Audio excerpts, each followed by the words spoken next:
Opúsculo Humanitário, Nise a Floresta, Parte 1. A meu querido irmão, Joaquim Pinto Brasil. Tu, cujo espírito superior distingue, aquilata e deplora os erros que por aí se preconizam, e apoiado à coluna da filosofia, vê em silêncio passar as legiões de combatentes e combatidos das ideias que vogam.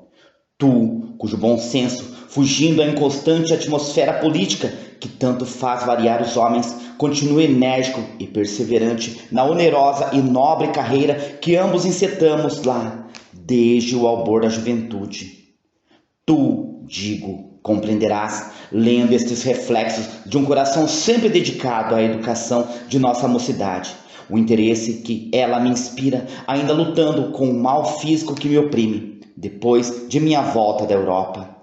Aceita, pois, este imperfeito trabalho meu, a dar-lhe um dia, tu que és pai de 7 filhos e diriges uma porção dessa mocidade, o desenvolvimento que julgares merecer o objeto que o inspirou a tua amiga de infância, B.A.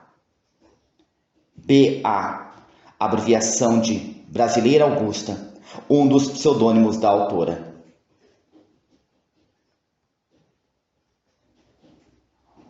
1. Enquanto pelo velho e novo mundo vai ressoando o brado, emancipação da mulher, nossa débil voz se levanta na capital do Império de Santa Cruz, clamando: educai as mulheres. Povos do Brasil, que vos dizeis civilizados, governo que vos dizeis liberal, onde está a doação mais importante dessa civilização, desse liberalismo?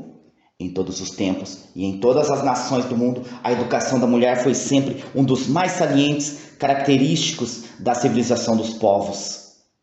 Na Ásia, esse berço maravilhoso do gênero humano e da filosofia, a mulher foi sempre considerada como um instrumento do prazer material do homem, ou como sua mais submissa escrava.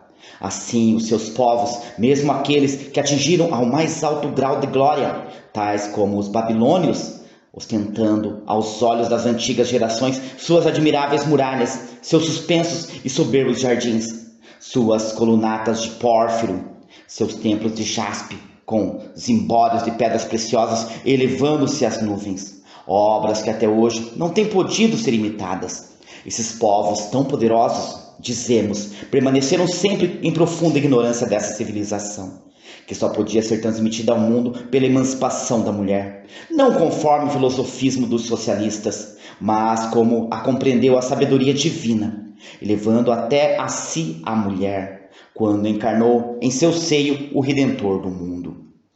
As Déboras, as Semíramis, as Judites se mostraram embalde, atestando aquela a graça de que a tocara Deus, permitindo-lhe revelar aos homens alguns de seus mistérios.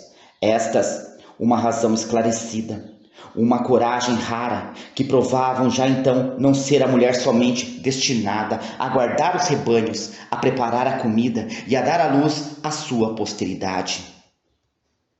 2.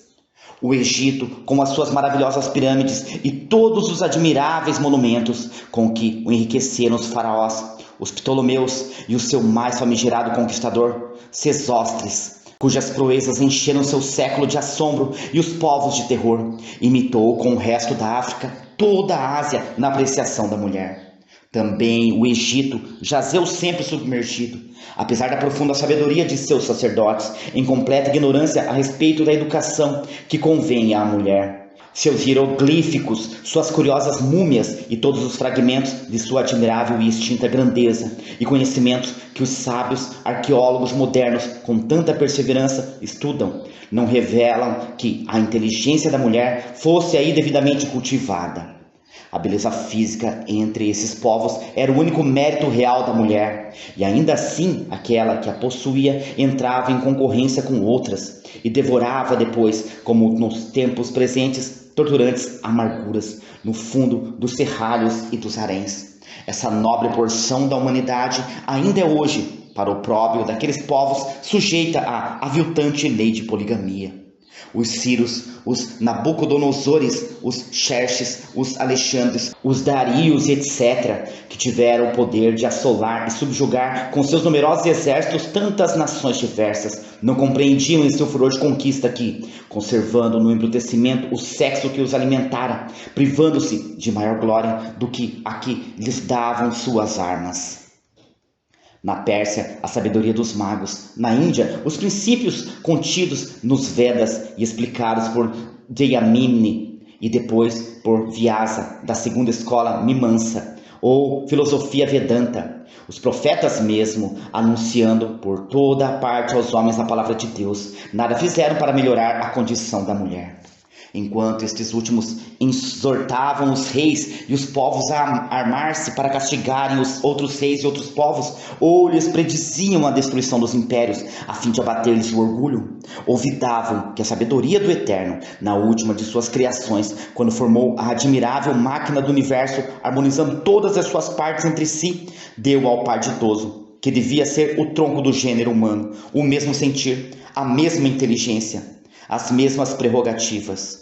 O homem, ainda semi-selvagem, arrogou a si a preeminência da força física, e tudo lhe foi submetido, a moral, assim como a inteligência da mulher, que ele quis permanecesse sempre inculta, para que mais facilmente desempenhasse a humilhante missão a que a destinava. 3. Levantou-se então no horizonte da Europa aquele brilhante meteoro que surpreendeu, deslumbrou o mundo com as luzes que despendia de seu foco.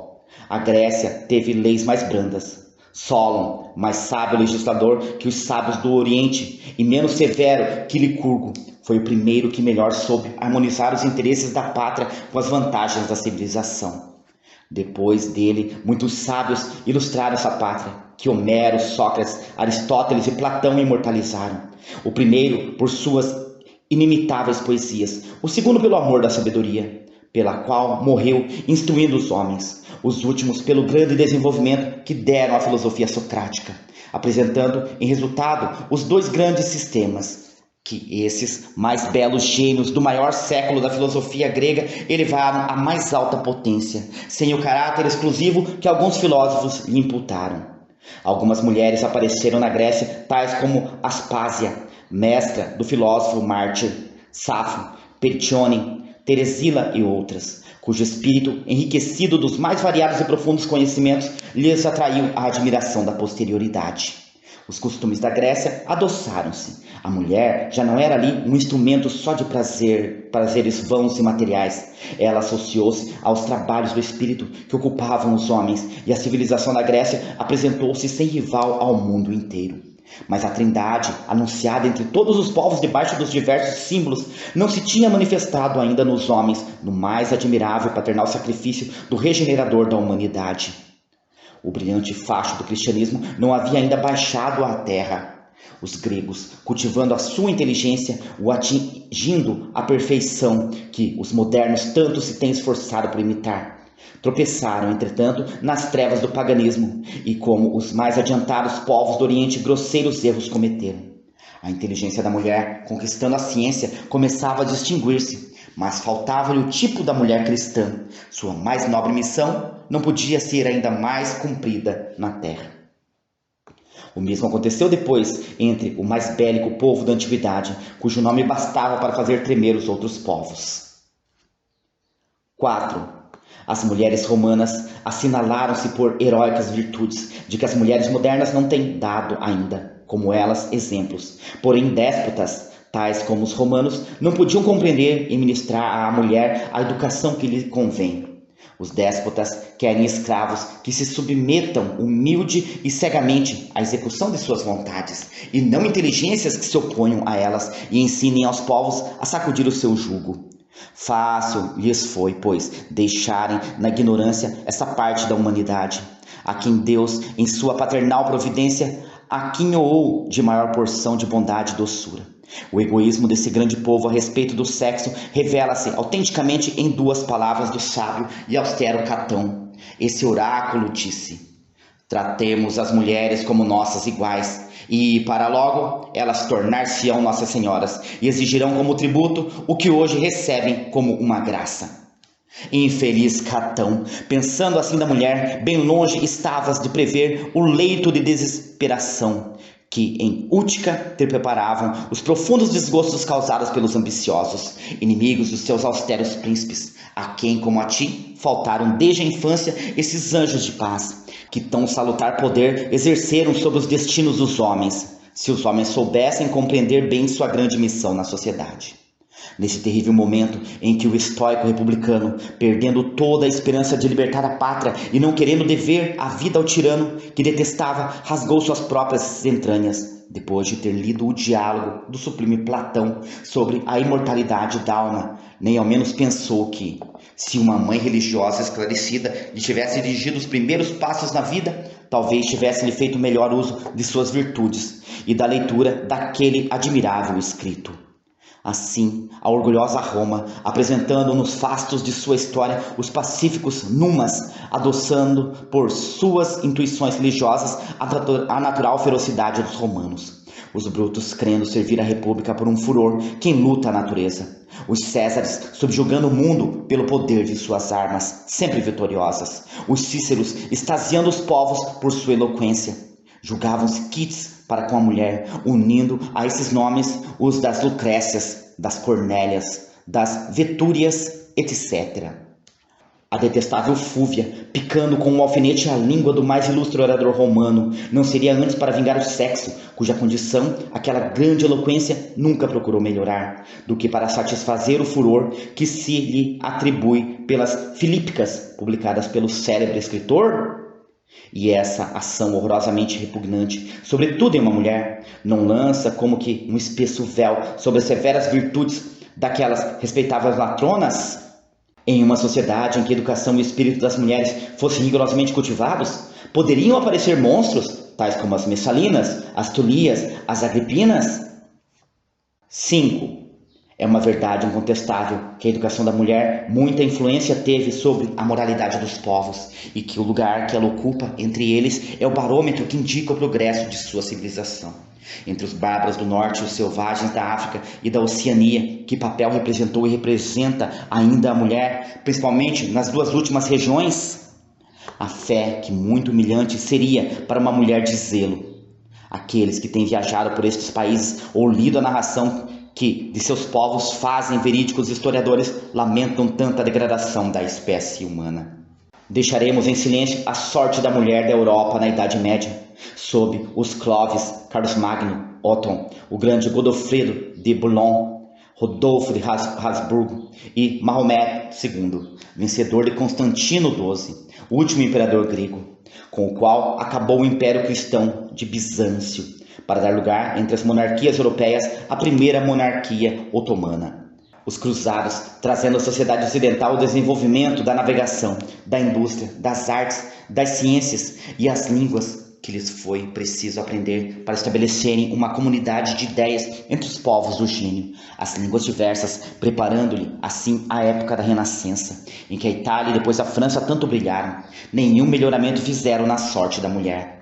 A voz dos Pedro Eremita, Urbano II, São Bernardo, etc., corriam os reis e os povos cristãos a longínqua Palestina, para libertar os lugares santificados pelo Cristo, enquanto deixavam por libertar da fé e educação as mulheres, que Cristo havia tão altamente enobrecido na divina mãe do mesmo Cristo.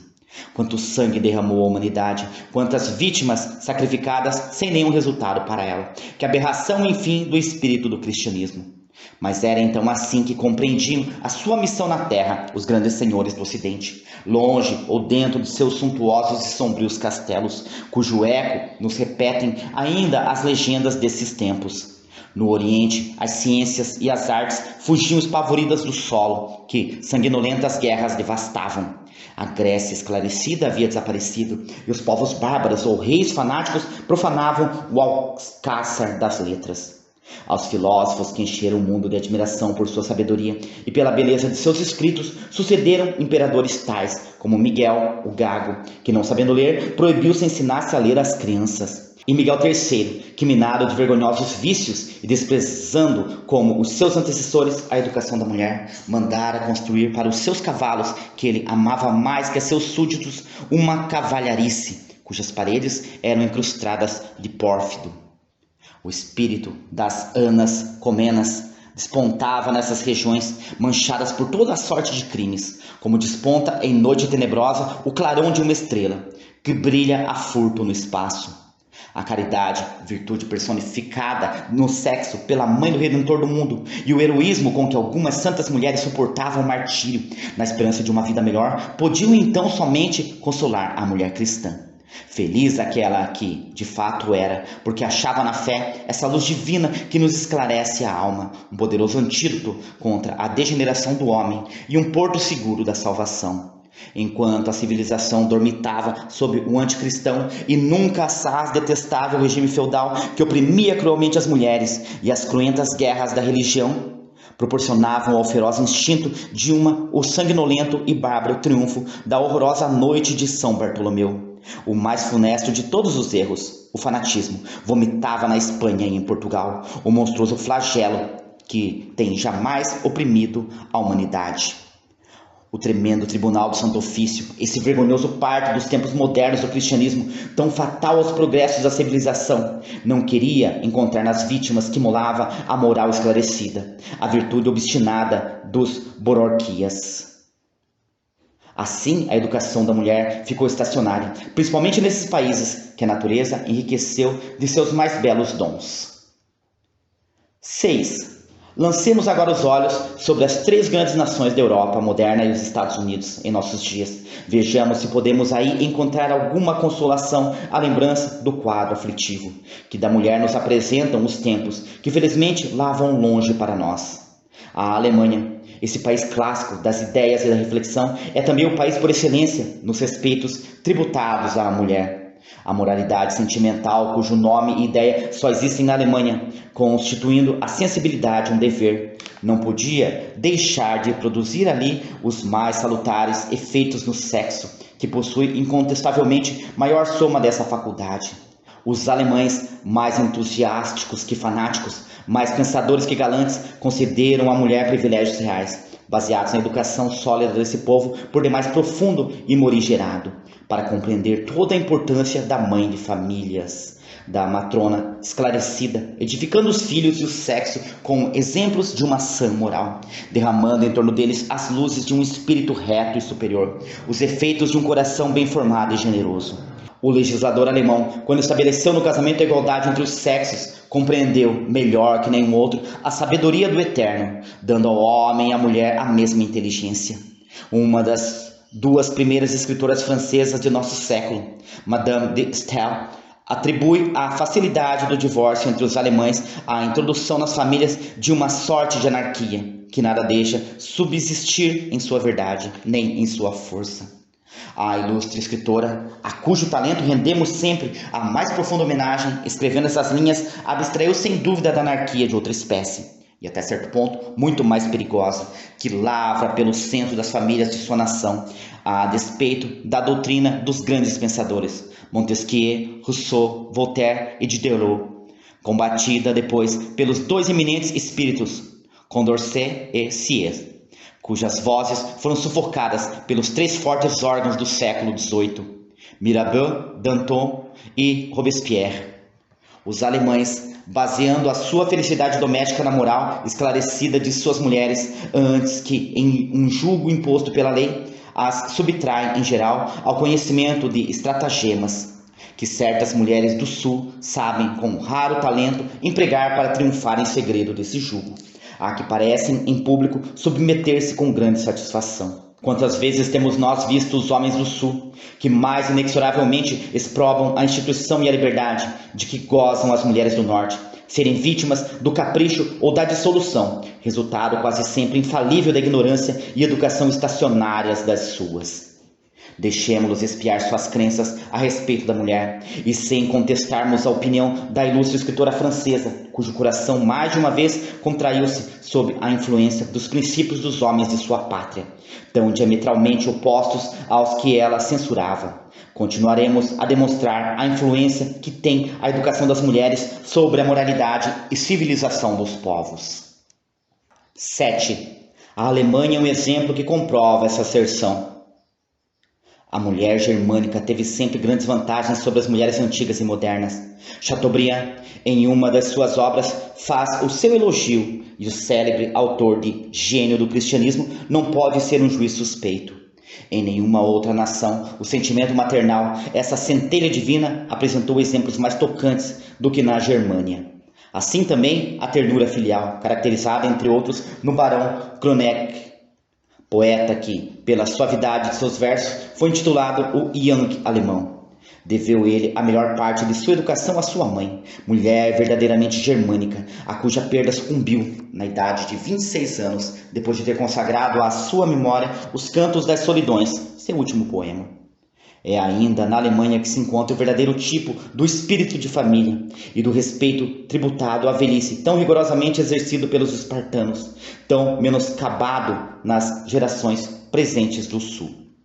Foi uma mulher germânica, o patriarca feminino que mais importância teve na grande imigração. A história moderna não apresenta um homem cuja eloquência iguale a que ela desenvolveu então. Na época mais notável da história dessa nação, no momento supremo da imigração, ela levantou-se na Assembleia e arengou ao povo para que deixasse o seu país e fosse conquistar uma nova pátria. O povo germânico, ainda bárbaro, conservava mais que os gregos e os romanos o respeito e o amor pela família. A diferença entre o respeito pela avó e a veneração pela mulher nas raças teutônicas e nas raças greco-latinas sobressai ainda hoje nos povos que delas descendem. Esses princípios foram de tal sorte infiltrados no coração e no espírito da mocidade que, apesar da degeneração dessas raças e do filosofismo que contaminou o século XVIII, ainda constitui atualmente a superioridade da educação do homem do Norte sobre a educação do homem do Sul. As mulheres deviam naturalmente participar dessa salutar influência e serem, portanto, o que na realidade são: melhores esposas, melhores mães, pensadoras mais profundas, mulheres mais completamente educadas do que o são em geral as mulheres do Sul. Na pátria dos Leibniz, Kant, Klopstock, Goethe e Humboldt, essa terra que, pelo alto grau a que os seus nacionais têm levado o estudo e a meditação, é justamente denominada a pátria do pensamento. A parte da humanidade que nutre em seu seio e guia depois os primeiros passos da outra.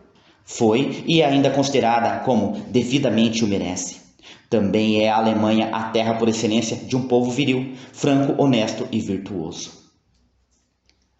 8.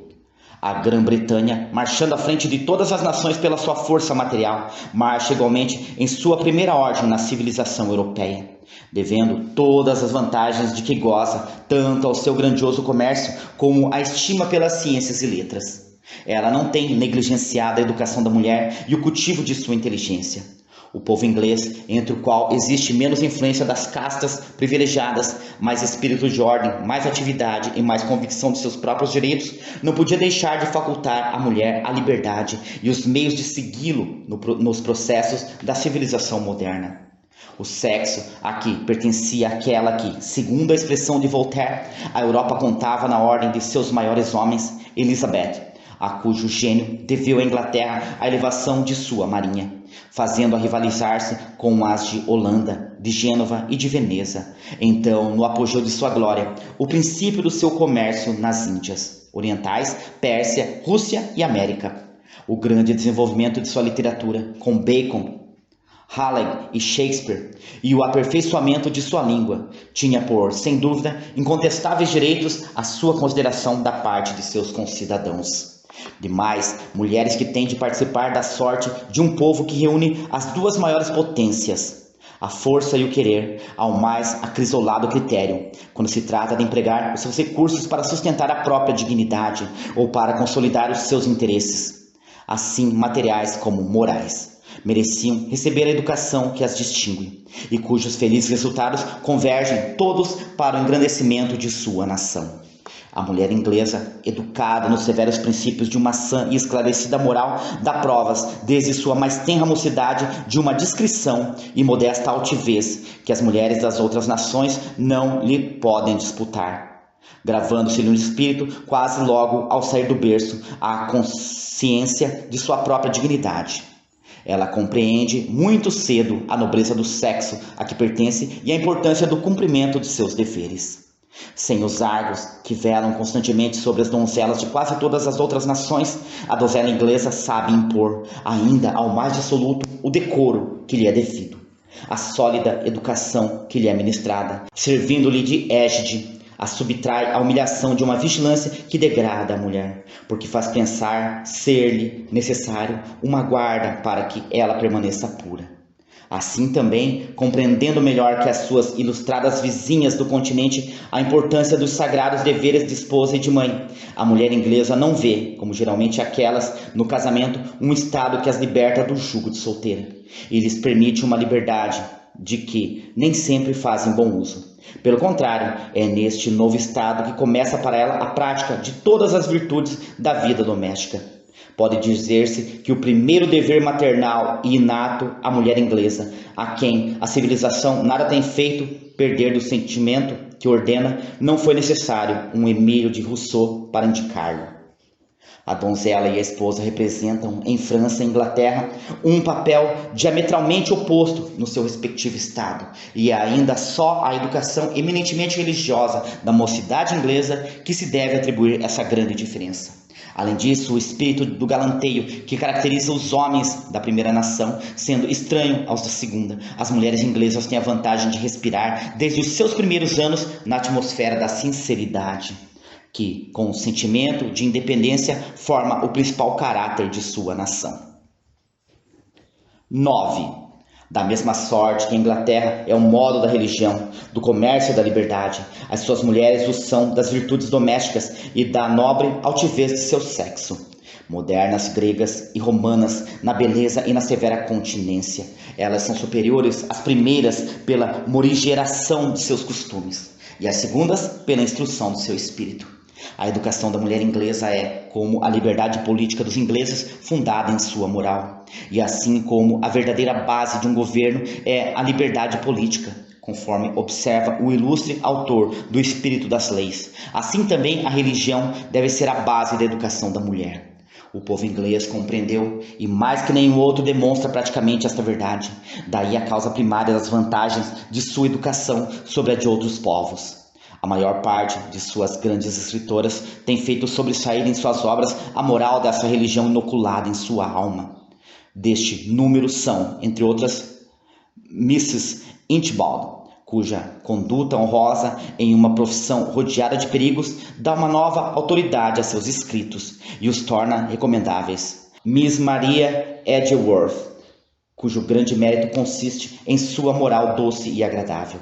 É impossível ler, diz um crítico da revista de Edimburgo, 10 parágrafos de seus escritos sem se ficar persuadido de que eles tendem a tornar melhor e não só a corrigir fatais erros, prejuízos funestos à felicidade, mas ainda a inculcar a virtude e a bondade, apresentando-as sob os mais persuasivos e familiares aspectos.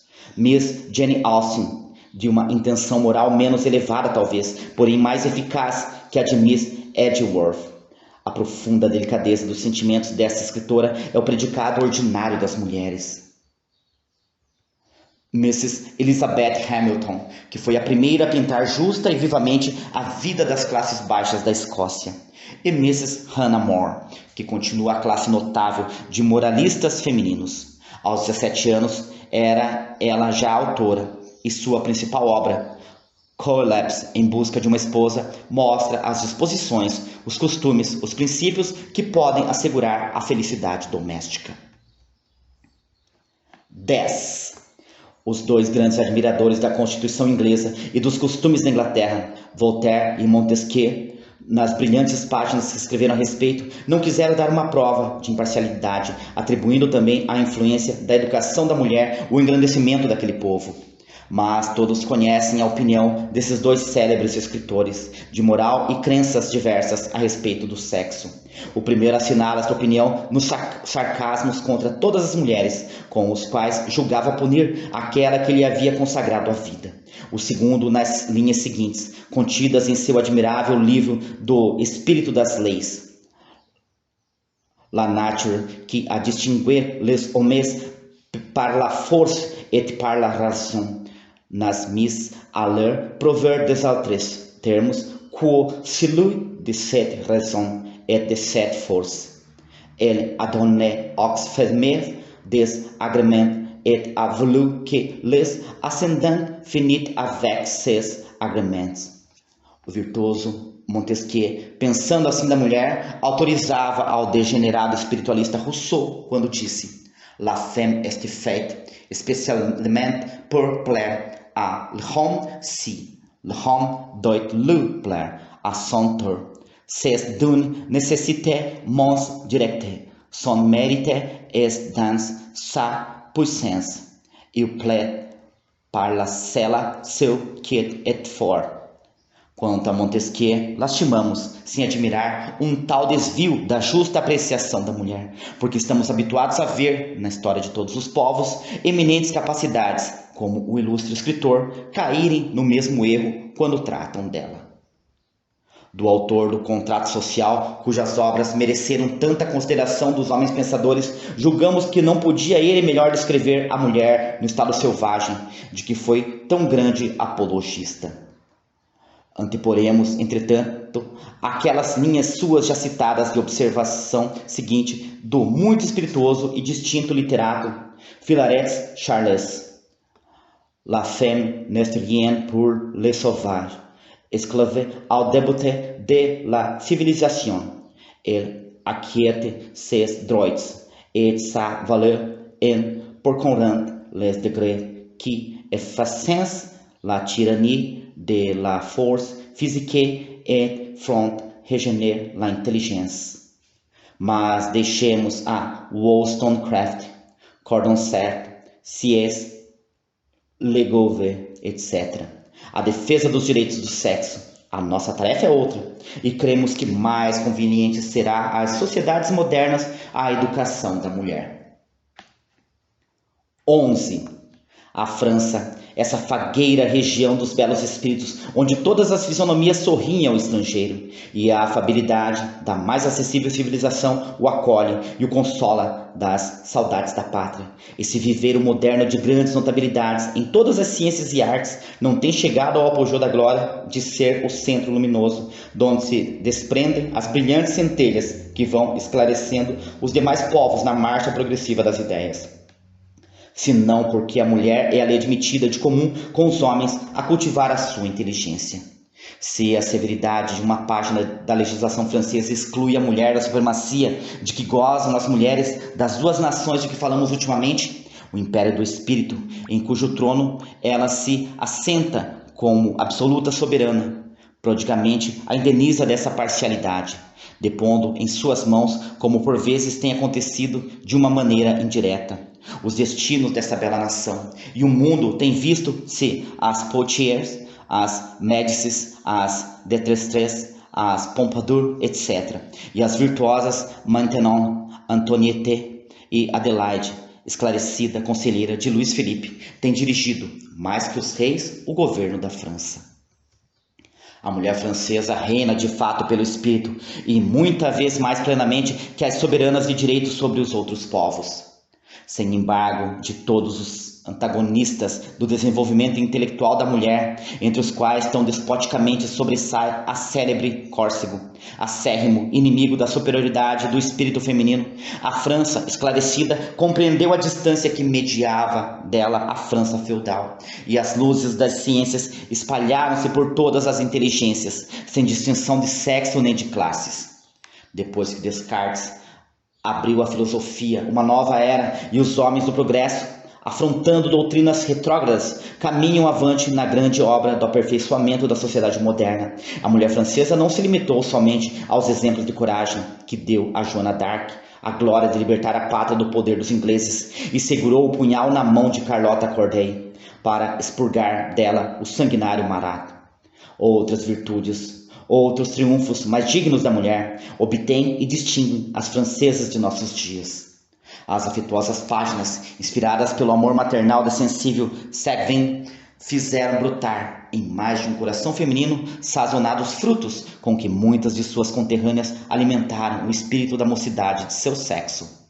Além de outras, Madames Maintenon, Genlis e Campan concorreram por seus dedicados desvelos e preciosos escritos para o desenvolvimento da educação, que Saussure, Tastu, Guizot, etc. Mulheres todas notáveis pelos seus talentos e virtudes, têm melhor adaptado à civilização moderna. 12. Como a Inglaterra, a França apresenta grande número de mulheres moralistas, poetas e escritoras em todos os gêneros, procedentes das diversas classes da sociedade, nobre, burguesa, operária, todas têm fornecido autoras mais ou menos distintas pelos seus trabalhos na grande obra da civilização. Apresentaremos, porém, as duas escritoras que sobressaem a todas pela fertilidade e solidez de seu espírito, como uma prova de que a educação moral deve ser, como já temos observado, a base de toda a instrução da mulher, a fim de que ela não se desvie da senda das virtudes que a farão sair vitoriosa do labirinto da vida, onde tem de lutar com o monstro da sedução. Estelle e George Sand, de condições e caracteres diferentes, chegaram ambas por diversos caminhos ao pináculo da glória literária. O mérito da primeira atraiu ainda em 1850, tantos anos depois de sua morte, a ilustrada Corporação do Instinto de França, a consagrar uma de suas sessões ao seu elogio. A segunda já é denominada a primeira escritora do século. A Pena de Ouro, que escreveu Lélia, a mais sublime de suas concepções, repousou compondo os 6 dramas morais que fizeram reviver na cena de Paris os simples costumes rurais e perdoar à sua autora alguns de seus escritos julgados pelos severos moralistas por demais livres. Se com tão transcendente talento a educação de Madame Estelle tivesse sido ministrada a George Sand, ter-se-ia esta deslizado da conduta circunspecta, que constitui primeiro mérito da mulher? Não, por certo. E aquela cujos escritos atraem a admiração do mundo literato faria brilhar por entre a coroa da imortalidade que lhe cinge já a fronte, a mais preciosa de todas as pérolas que lhe falta e que somente a educação religiosa pode oferecer à mulher. Assim, é quase sempre da educação que nascem os desvarios, os erros, alguma vez os crimes que ofuscam as qualidades do espírito, mancham a vida da mulher e a tornam bem vezes infeliz, ainda quando rodeada da fascinadora auréola da fortuna. Dê-se ao sexo uma educação religiosamente moral, desvie-se dele todos os perniciosos exemplos que tendem a corromper-lhe desde a infância o espírito em vez de formá-lo à virtude. Adorne-lhe a inteligência de úteis conhecimentos e a mulher será não somente o que ela deve ser, o modelo da família, mas ainda saberá conservar dignidade em qualquer posição em que porventura a sorte a colocar. Quando o grande herói do século XIX, fazendo revolver o mundo, a curvar ao seu despotismo, as cabeças coroadas da Europa, temeu a influência de uma mulher e a desterrou em Coppet. Essa mulher achou em seu espírito assaz de recursos para suportar o exílio e em sua dignidade assaz de energia para recusar-se depois ao seu chamado. Essa grande potência, perante quem tudo se curvava, teve que devorar a recusa de uma mulher, cujo mérito havia a princípio desdenhado. Napoleão ignorava, como diz Chateaubriand, que o verdadeiro talento só no gênio reconhece Napoleões. Se muitas outras se não têm portado em casos semelhantes com a mesma dignidade e energia, é porque lhe faltam a educação e as luzes que ornavam o espírito da célebre filha de Necker. Continua.